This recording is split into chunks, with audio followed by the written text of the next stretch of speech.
Everybody, this is the April 18th, 2011 meeting of the Bedford Energy Commission. Making introductions first, to my far right is Philip Richard, John Clover, Brian Simler. I'm Chris Bandazian, Town Council Representative and Chair, and to my left is Scott Albert on camera.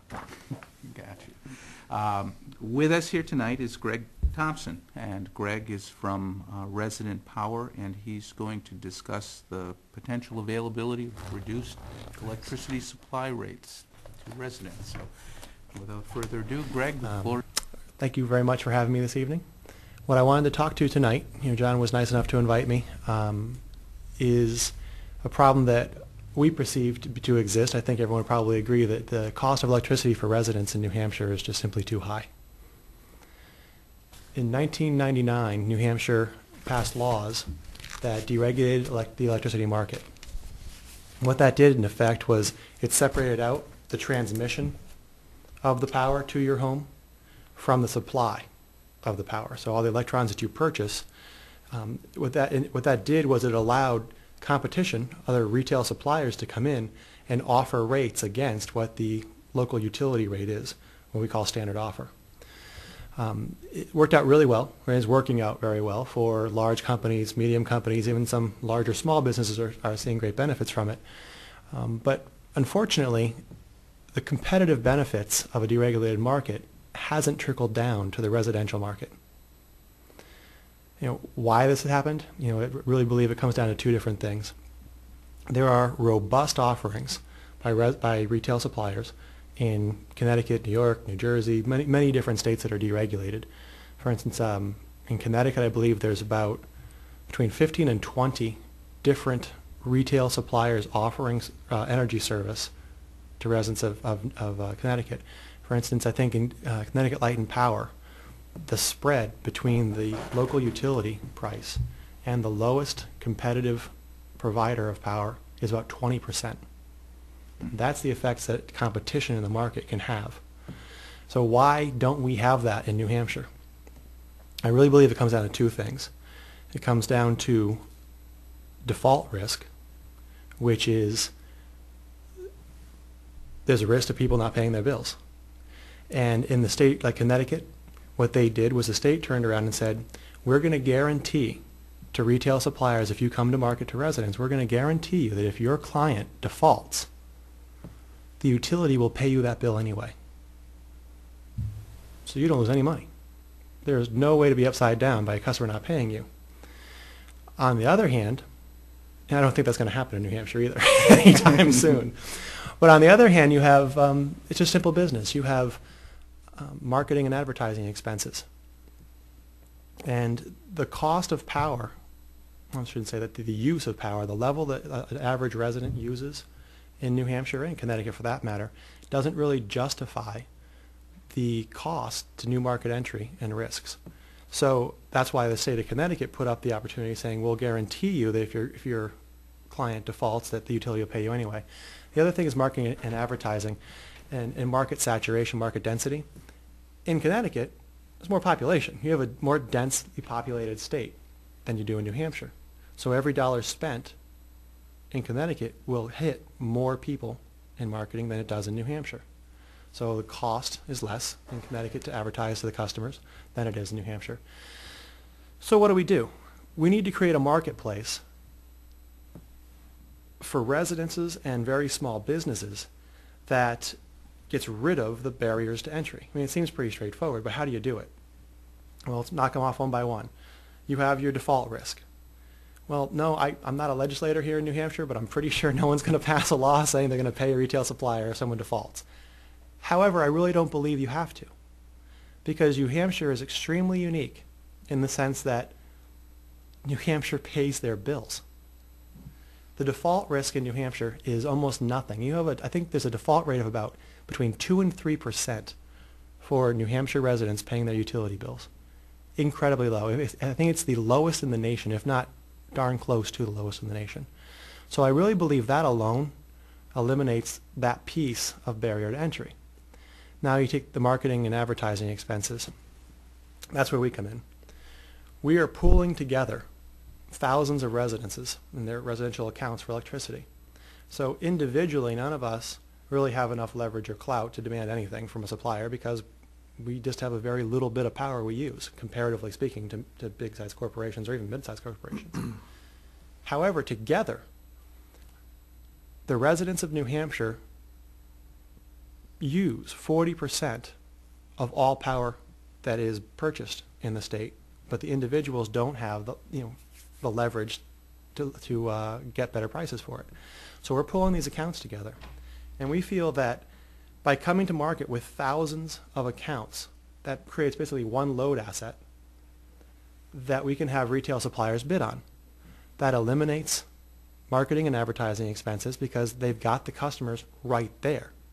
We don't really have a default risk situation because the default risk in New Hampshire, if you took every person in New Hampshire, you have a default risk of about 2%. No matter how you look at it, that's a beautiful situation.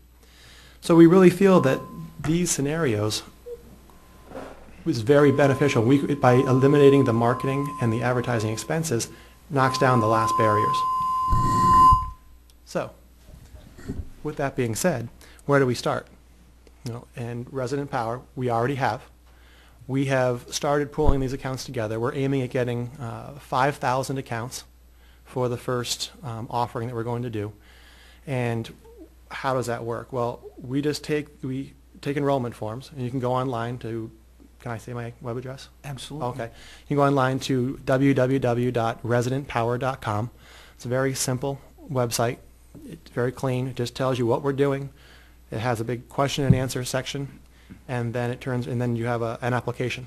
The application basically just goes through and asks for your name, your address, your electricity account number, and your name and how you want us to contact you. Because what happens is when we got our 5,000 customers, we then have a large enough load asset to be something that suppliers are really interested in working with.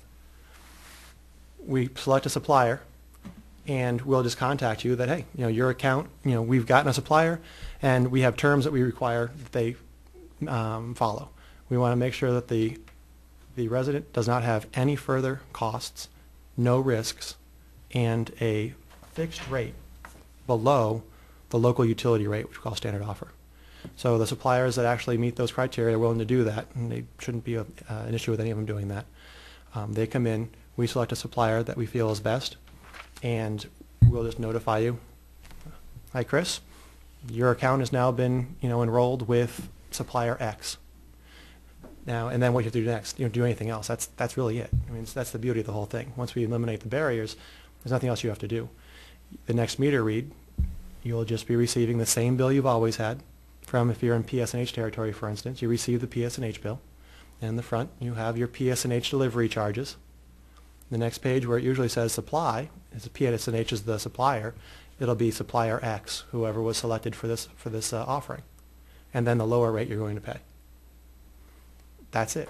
You pay your bill to PSNH like you always did, or to your local utility, whoever's, I'm assuming everyone seeing this tonight is PSNH territory. You pay a bill like you always did, and that's that. There's nothing else you need to do, sign, worry about, no issues.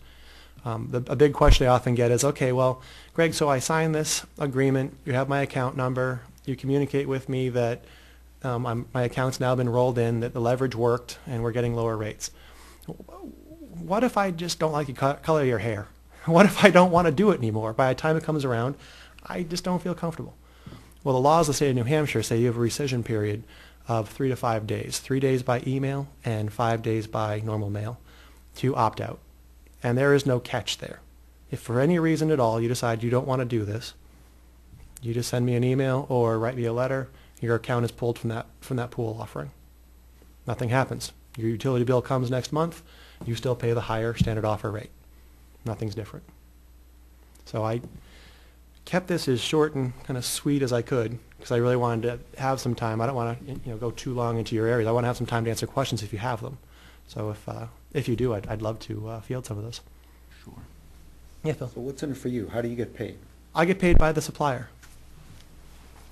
Okay, because what I'm doing is I'm knocking down all the barriers to entry, right? And we're trying to do this in a grassroots fashion. You don't really see a whole lot of things going on TV and everything else because, quite frankly, we don't have billions of dollars to spend to do it. but we do feel that we're doing something unique. Usually you have a supplier coming to market and setting terms. We're trying to do it the other way around. We're trying to do a grassroots effort here. We're trying to say the demand is here. We're demanding our terms. No risk, lower rates, guaranteed. Here's our accounts. But in order to make that all happen, we have, resident power has to go out there and beat the bushes and get people to sign their accounts up. So what's in it for us is the retail suppliers. We're going to say, okay, we'll have a line item charge for the retail supplier to pay us for doing their job, basically, for going out and doing marketing and advertising and getting all this together. But the long picture here is that by getting a market created, knocking down those barriers to entry, we get the first group of suppliers to come in, we pick the one that's best.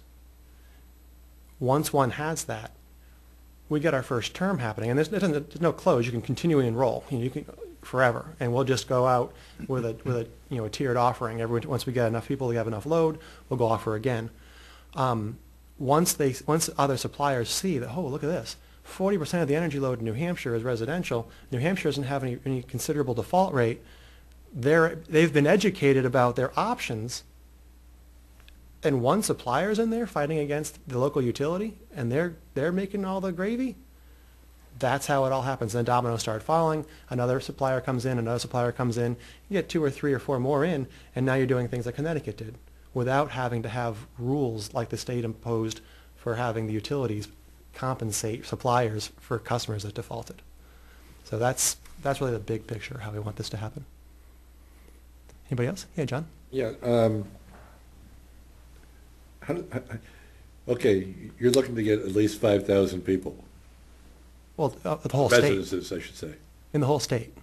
We're statewide. It doesn't matter that they're next door neighbors, or one here and then one up in Nope. Hanover? Not at all. Believe it or not, the energy market is a commoditized market now. It's very efficient. Wild.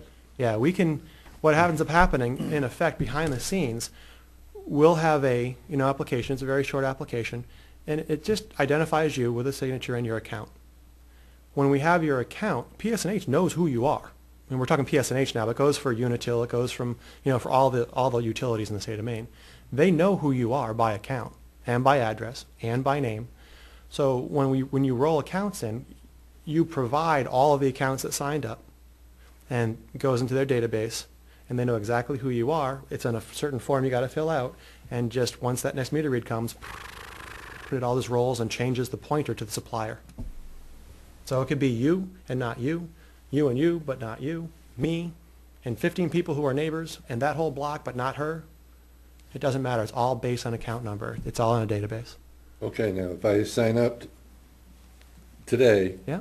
I'm on a waiting list basically, Yes. and the day that you get your 5,000th person, I'm Right. just being silly. We're shooting for 5,000, but anyway, we got a certain load, right? the right number of people. Yep. Now then I'm committed for a year?